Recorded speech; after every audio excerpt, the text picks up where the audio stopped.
Digital Diary, August 30th. We are alone on the island now, Barney and I. It was a shock to have to sack Tarun after all these years, but I had no alternative. The petty thefts I could have forgiven, but when he tried to poison Barney out of simple malice, he was standing in the way of scientific progress, and that I cannot condone. I can only assume that the attempt was made while under the influence of alcohol. It was so clumsy. The poison container was overturned and a trail of rat poison led to Barney's food dish. Tarun's defense was the flimsiest. He denied it. Who else then? Anyway, he's gone. It's so quiet, so peaceful, so lonely. It's just my research now. Oh, and Barney.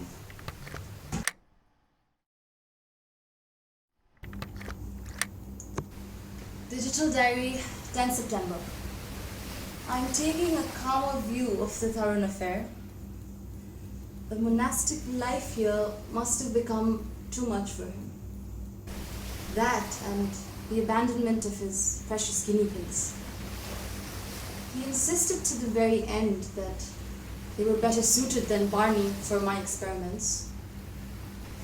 Tarun was a good assistant, but somewhat slow, poor fellow.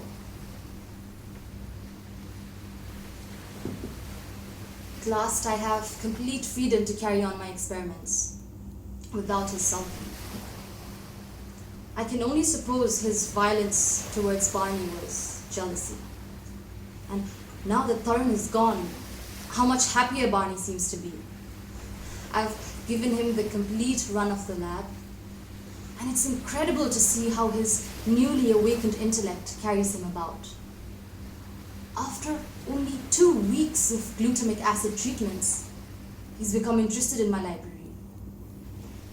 Dragging the books from the shelves, going over them page by page, it's as if the little fellow could read.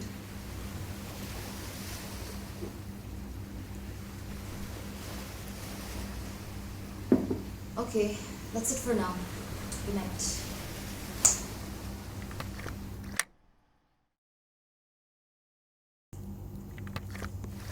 Digital Diary, September 8th. It has been a busy week.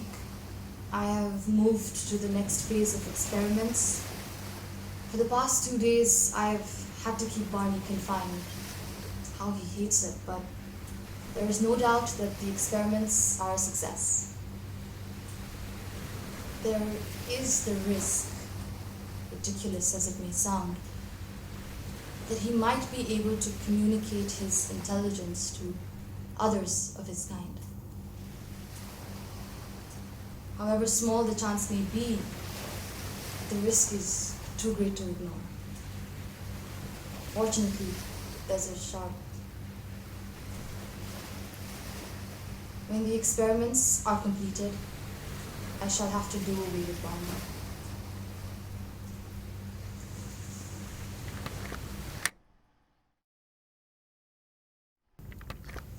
September 9th.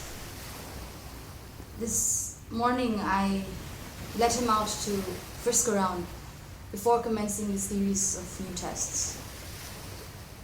After a quick scan of the room, Barney ran to his cage, from there up onto the desk, then the door handle, removed the lab key with his teeth, and before I could stop him, he was out the window. By the time I ran out, I spied him at the edge of the well and arrived just in time to hear the key splash into the water below. I am somewhat embarrassed. It was the only key to the lab, and when I ran out, the door auto-locked behind me. I didn't think. Till I get that key back, the research is on hold. Luckily, Although the well is over 40 feet deep, it is our source of water here in the Andamans, so it's well maintained. There's only a few feet of water in the bottom, so retrieving the key does not seem impossible. I will try tomorrow, but I must say, Barney has won the first round.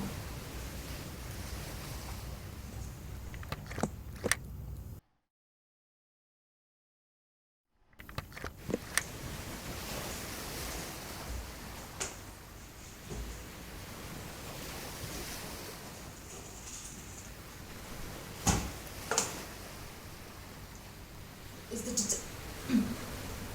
10th September. I have been badly shaken today. Barney was a hero. He may even have saved my life.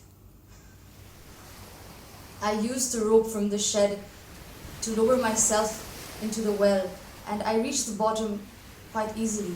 It must have been about 3 feet of water.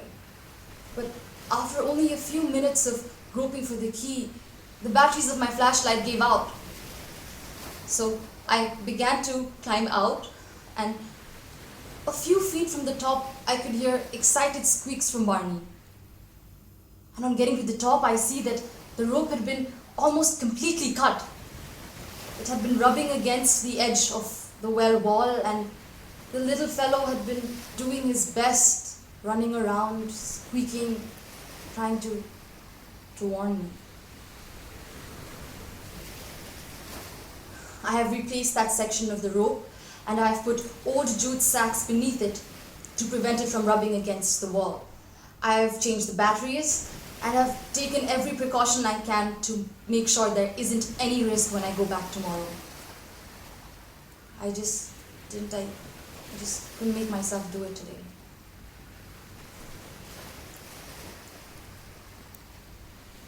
Maybe I should take a sandwich and plastic, just in case it takes longer to find that key. I will update tomorrow. Signing off now.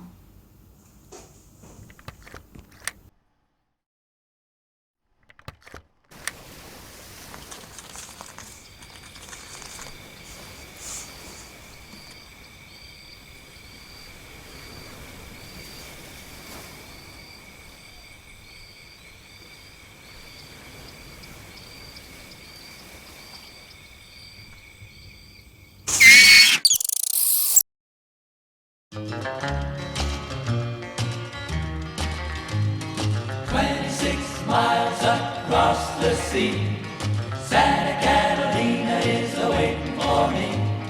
Santa Catalina, the island of romance, romance, romance, romance. Water all around it, everywhere. Tropical trees and the salty air. But for me, the thing that's awaiting there's romance. Seems so distant, 26 miles away, resting in the water serene. I'd work for anyone, even the Navy, who would float me to my island dream. 26 miles so near yet far, I swim with just some water wings and my guitar.